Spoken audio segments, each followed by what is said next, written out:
আসসালামু আলাইকুম ওয়া রাহমাতুল্লাহি ওয়া বারাকাতুহু। ব্রাদার ইসলাম কেমন আছেন? আশা করি আল্লাহর হুকুমে সকলে ভালো আছেন। আর সকলে ভালো থাকুন, সুস্থ থাকুন, আল্লাহর আনুগত্য করুন, এই আশা করি।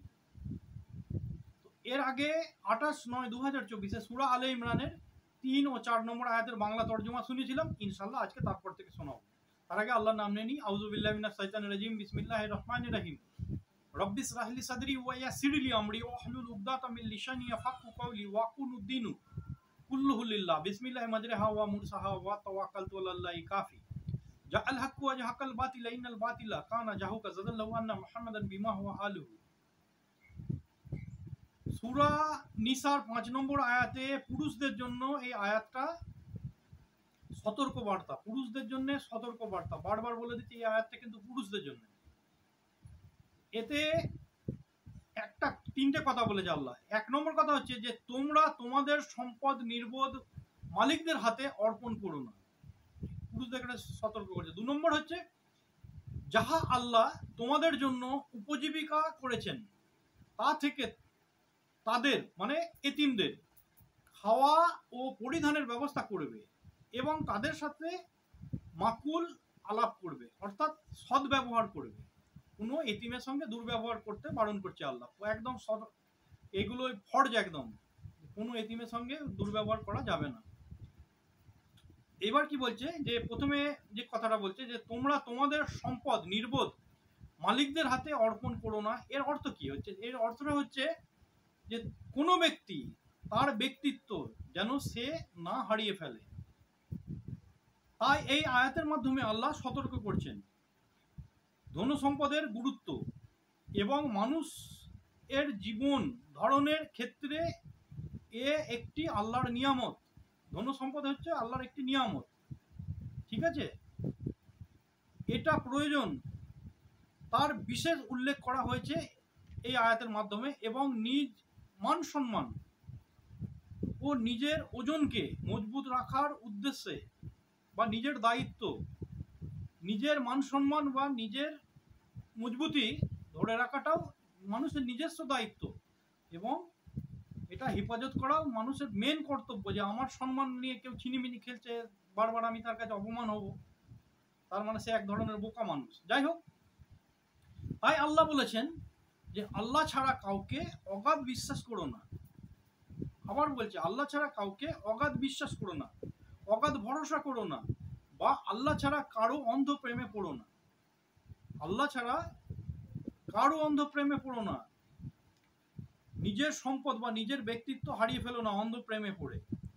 যেমন হচ্ছে এবার কয়েকটা ব্যক্তির করা আছে যে 21 রকম মানুষের চরিত্র আছে, সেই 21টা চরিত্র বলছি। 1 নম্বর হচ্ছে নাবালক ছেলে মেয়ে, যারা নাবালক তাদের হাতে সম্পত্তি দিতে বারণ করছে। 2 নম্বর হচ্ছে মন্দবুদ্ধি সন্তান, সে ছেলেই হোক আর মেয়ে হোক, যার বুদ্ধি মন্দবুদ্ধির মধ্যে কি কি যাচ্ছে? জুয়ারি, মানে ওই জিনাকারী, বা আরও আছে মন্দবুদ্ধি, যেমন দারুবাজ বা আরও কিছু, যাই হোক। বা স্ত্রী যার বুদ্ধি কম বা মন্দবুদ্ধি স্ত্রী, বা পরিবারের যে কোনো সদস্যই হোক না কেন, যেমন হচ্ছে সে যদি জিদ্দি হয় তাকে অর্থ দিতে বারণ করছে, বা অহংকারী হয়, বা পাগল হয়, বা লোভী হয়, বোকা হয়, বেহিসাবি হয়, বেফজলি, বিনা ইয়েতে ফজুল খরচ করে বেড়ায় বিনা কারণে, ঠিক আছে? অধিক চতুর যে ব্যক্তি, তাকেও নিজের জীবনের মাল সামান মানে মান মর্যাদা না দেওয়াই উচিত। অধিক চতুর যারা, অধিক শক্তিশালী, তাকে যদি অর্থ দেওয়া হয় সে আর ফেরত দেবে, আমার আদায় করার ক্ষমতা নেই। অধিক শক্তিশালী বা অধিক অভাবী যে হয় সেও দিতে পারবে না, তাকে নিজের জীবনের পুরো না দেওয়াই উচিত, ঠিক আছে? অধিক অভাবী, অধিক আলসি যা বা কুড়ে যা বলতে পারেন, বা ধারক, অধিক ধারক, যে মানে সব জায়গায় বাজার মায় ধার দেনা করে রেখেছে, তাকে যদি আপনার জীবনের সমস্ত অর্থ ধরিয়ে দেন সে তার ধার দেনা শোধ করবে, বা তার ধার করা অভ্যাস থাকলে সে ওই করে বেড়াবে, ঠিক আছে? যে বেঈমান তাকে, যে বেকদরি, যে কোনো জিনিসের কদর করে না, বা যে মিথ্যুক, যে তাসাররুফ মানে হচ্ছে তাসাররুফ, এই ব্যক্তি হচ্ছে যে আপনাকে বিনা মানে সে আপনার মা বাপ ছাড়া অন্যজন আপনাকে মানে আপনি হয়তো ভালোবেসে তার সঙ্গে দুটো একটা কথা বলে সে আপনাকে কবজা করতে চায়, সে আপনাকে কন্ট্রোলে নিতে চায়, সে ব্যক্তি তাসারুফওয়ালা ব্যক্তি বা নাসেরি, যে নেশা করে। নেশা 3 রকম 4 রকমের হয়। একটা হচ্ছে জুয়ার নেশা, একটা হচ্ছে মানে মহিলার নেশা, একটা হচ্ছে মানে মানে হারাম জিনিস পান করা, মদের নেশা, যে জিনিস ওই নেশা, এইসব জিনিস। বা যে বেতাজরবি মানে যার মধ্যে তাজুরবা নেই। যেমন কোনো ছেলে বা কোনো ভাইকে আপনি এমন অর্থ দিচ্ছেন যে যে ব্যবসাটা করতে যায় সে সম্বন্ধে তার কোনো আইডিয়াই নেই, তাকে এক গাদা পুরো যাবজ্জীবনের আপনার যে ইনকাম সেটা পুরো ঢেলে দিলেন, সে ফুটিয়ে ইয়ে করে দেবে, তার তো তাজুর্বা নেই, সে ওই জন্যে আপনার পয়সা নোকসান করে দেবে বা আপনার অর্থ। বা না ফরমান খাদিম, চাকর যাকে বলে, ওই তার দেখারে যদি আপনি এতগুলো ব্যক্তির হাতে, এইসব ব্যক্তিদের হাতে নিজের জীবনের জমা পুঁজি অর্থ সম্পদ অর্পণ করার আগে এই আয়াতকে মনে রাখবেন। রসুল সাল্লাল্লাহু সাল্লাম বলেছেন যে নিজের মালের হেফাজত করতে গিয়ে যদি কোনো ব্যক্তি নিহত হয়ে যায় তবে সে শহীদের দরজা পাবে। যখনই নিজের মাল হেফাজত করতে তাকে যদি কেউ মেরে ফেললো, মানে ওর মাল লুট করে নেওয়ালা, তো সেই ব্যক্তি বিনা হিসেবে জান্নাত যাবে, এখানে সে শহীদের মর্যাদা পেয়ে গেল। ঠিক আছে, ঠিক তেমনি নিজ কন্যা বা পুত্রর বা নিজ পরিবারে যে কোনো মেম্বারের বিবাহের ব্যাপারে খোঁজ খবর নেওয়াটা জরুরি আছে। অনেককে দেখা যায় যে বেঈমান, দুশ্চরিত্র বা নালায়েক মালদার বাড়ির সন্তানদের সাথে নিজের পরিবারের নিরীহ সন্তানের বিবাহ দিয়ে দেয়, বিবাহে বন্ধনে বেঁধে দেয়। এতে কি হলো, দেখা যাবে ওই মেয়েটাকে নিয়ে গিয়ে টর্চারিং করছে। তখন বাপ মা কি বলবে, বাবা ও আল্লাহ একদিন সুধরে দেবে, ও ঠিক সুধরে দেবে। তারপর মেয়ে মার খা, বা ওই এমন মেয়ের সঙ্গে বিয়ে দিয়েছে ঘরে এসে সে একেবারে তুফান মাচিয়ে বেড়াবে। ওই বলা হচ্ছে না, অতগুলো ইয়ে আছে যে বেকদরি মেয়ে ছেলে হবে, সে কোনো জায়গায় কদর করবে না, সে শ্বশুরেরও কদর করবে না, শাশুড়িরও কদর করবে না, বা বেকদরি ইয়ে হলে সে আমার মেয়ের কদর করবে না জামাই হলে। ওই জন্যে সব কিছু চরিত্রগুলো বলে দিয়েছে।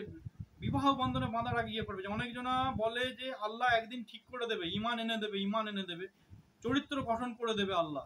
আমার জামাই হয়তো মদ খাচ্ছে বা আমার বৌমা এসে আমাদের ঘরে অশান্তি করছে, আল্লাহ একদিন ঠিক করে দেবে। যে আল্লাহ বেঈমানকে ইমানদার বানাতে পারে, সেই আল্লাহ কি গরিবকে মালদার বানাতে পারে না?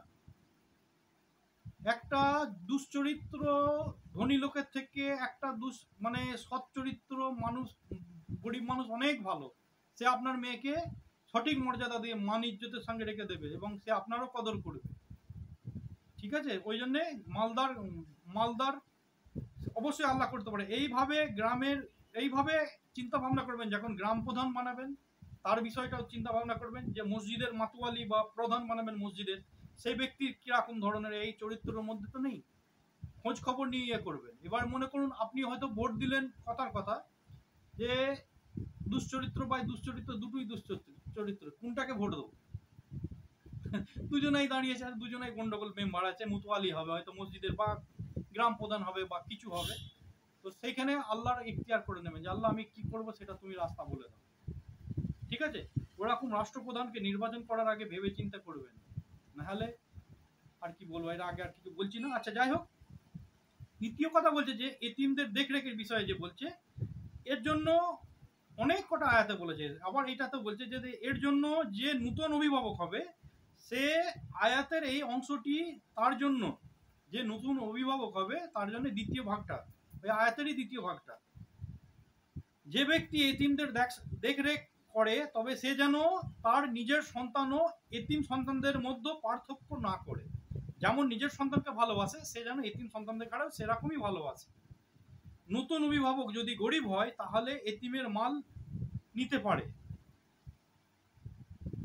ওই অবস্থায়, কোন অবস্থায়, যে অবস্থায় তার জন্য মৃত পশু খাওয়া যায়। বোঝা গেল তো? আমি তখনই এতিমের সম্পদ নিতে পারবো। আমি মনে করুন গরিব মানুষ, আমি দুটো ছেলে, এতিম ছেলে কি একটা এতিম ছেলে কি পালছি, সে হয়তো তার কাছে মাল আছে, আমি ওই মালটা তখনই নিতে পারবো যেদিন আমার যে 3 দিন রুজি নেই, আমি খেতে পাইনি, 3 দিন বাদে আমার তো হারাম খাওয়া যায় হয়ে যায়, মরা কুকুর, মরা শুয়োর, মরা গরু, যাই খাই না কেন তার জন্য আর কোনো গুনাহ হবে না। ঠিক আছে? তো ওই যে ওই অবস্থায় মৃত পশু খাওয়া যায়, সেই জন্য নিরুপায় এতিমের, আচ্ছা ঠিক আছে, সেই সময় তুমি এতিমের সম্পদ নিতে পারো, তখন গুনাহ হবে না, তাও অতটাই যেটা প্রয়োজন মতো। ঠিক আছে? এতিমের সাথে যখন খেতে বসবে, এতিমের সাথে যখন খেতে বসবে তখন সে যেন 3 আঙুলে করে খায়। বোঝা গেল? আমি আর এতিম, আমার ঘরে যে এতিম ছেলে পালিয়েছি, ওই তার সম্পত্তি দিয়ে আমি খাবার বানিয়েছি একদিন। তো যখন খেতে বসবো সে কিরম খাচ্ছে, সে তো মানে মুঠো মুঠো ধরে খাবে যেরকম খায়, কিন্তু আমি যখন তার খাবার খাবো 3 আঙুলে করে খাবো, যেন কম, ওর থেকে আমি কম খাই, শুধু আমার জান বাঁচানোটা জরুরি সেই হিসেবে আমি খেলাম, সেই 3 আঙুলে করে যেন খায়।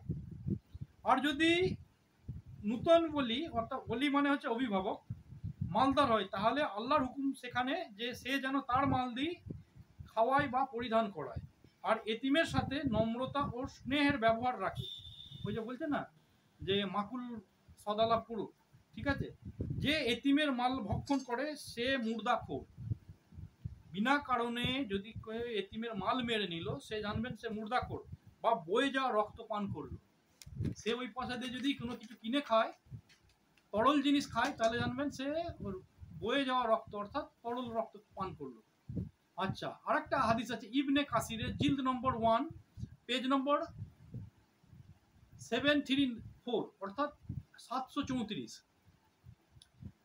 আর জিলদ নম্বর 1-এ আছে, যে কারো যদি দেখার মন হয়, সন্দেহ হয়, তাহলে দেখে নিতে পারে। একটি হাদিস আছে যে আল্লাহ 3 ব্যক্তির দোয়া কবুল করে না।